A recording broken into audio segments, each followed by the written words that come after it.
High বন্ধুরা, জয়ী ভবঘুরে চ্যানেলে তোমাদেরকে অনেক অনেক ভালোবাসা, তার সঙ্গে রইল অনেক ওয়েলকাম। আশা করি তোমরা খুব ভালো আছো। কিন্তু বন্ধুরা, আমি কিন্তু একদম ভালো নেই।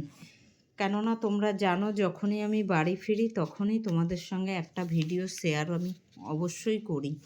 এবারে ভিডিও আমি শেয়ার করতে পারিনি, কেননা আমার সাথে বিশাল বড় একটা অ্যাক্সিডেন্ট হয়েছে। যেই অ্যাক্সিডেন্টে আমি নিজে খুব অসুস্থ হয়ে গেছি। দেখো, তাহলে পরে বুঝতে পারবে। আমি যেই গাড়িতে ফিরছিলাম, সেই গাড়িটা অ্যাক্সিডেন্ট করে। তো গাড়িটা অ্যাক্সিডেন্ট করাতে আমার অবস্থা খুব শোচনীয় হয়ে যায়। এই দেখো, সেই গাড়িটার ছবিটা তোমাদেরকে দেখাই। এই গাড়িটা পাল্টি করে, যেই গাড়িটার ভিতরে আমি ছিলাম। তো আমার অনেক চোট আসে। আমি তোমাদেরকে আমার ফেসটা এখন দেখাতে পারছি না, কেননা যেহেতু আমি নিজে খুব অসুস্থ। ঠিক আছে, কারণ আমার ট্রিটমেন্ট চলে, হয়। আমি নার্সিংহোমে ডাক্তার দেখাই। তো ডাক্তার বলেছে যে এখন আমি নিজে ধরতে গেলে খুবই ইনজোর।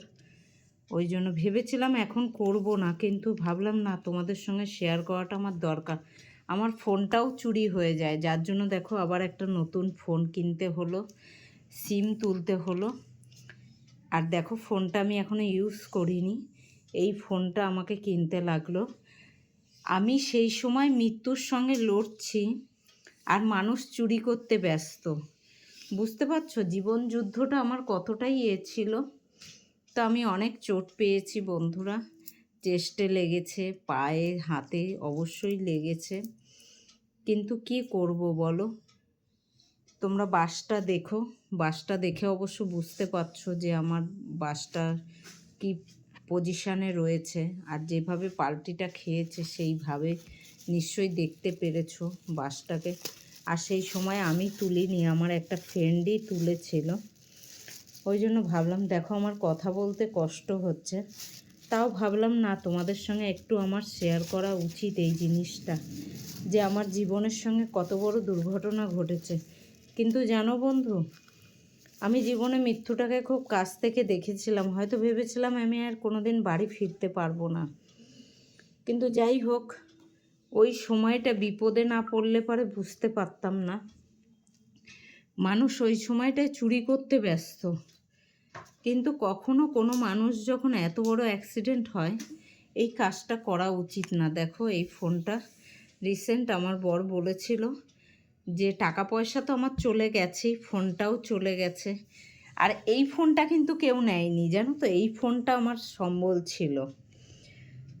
তো ওই কারণে এখন লাস্টে আমার বর এই ফোনটা আমাকে কিনে দেয়, বা সিমটাও তুলে দেয়, কিন্তু আমি ইউজ করিনি। কেন বলো তো, আমার ফোনটার প্রতি আর ভক্তি নেই। কেননা আমি জীবনের সঙ্গে যা যুদ্ধ করে বেঁচে এসেছি, কী বলবো, আমি মৃত্যুকে খুব কাছ থেকে দেখেছি।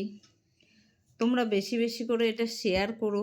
যদি কোনো মানুষ চলাফেরা করে দূরপাল্লায়, খুব সাবধানে চলে। কিন্তু জানো তো, আমি বাইরে থেকে যখনই ফিরি, আমি রিজার্ভেশন ট্রেনেই ফিরি। কিন্তু এইবার আমার মনটাও চাইছিল না, কিন্তু বারবার করে সবাই বলাতে উঠেছিলাম বাসটায়। কিন্তু বাসটা আমার মনের দিক দিয়ে আমি খুব স্যাটিসফাই ছিলাম না, কেননা খুব ড্রিঙ্কস করা ছিল ড্রাইভারগুলো। তো যাই হোক, হঠাৎ রাত্রি 2:27 এত বড় অ্যাক্সিডেন্টটা হয়। হওয়ার পরে যাই হোক, আমাকে নার্সিংহোমে করে আমার হাজব্যান্ড করায়। দেখো, এই ফোনটাকে চুরি করেনি, কিন্তু তারা করেছে কি বলো তো, টাকাটা আর আমার বড় ফোনটা। কিন্তু তোমরা জানো, জয়ী ভবঘুরে কষ্ট করে।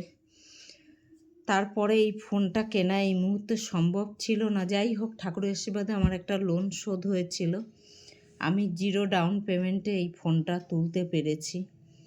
আমার হাজব্যান্ডই তুলে এনে দিয়েছে, সিমটাও তুলেছি, কিন্তু এখনও সেইভাবে ইউজ করিনি। দেখো, যার জন্য তোমরা দেখবে নতুনই সব কিছু। দেখো, সব কিছুই নতুন। তো যাই হোক, বেশি বেশি করে শেয়ার করো, জয়ী ভবঘুরে সাপোর্ট করো। আর যাতে আমাদের একটা ব্যাগও পাওয়া যায়নি,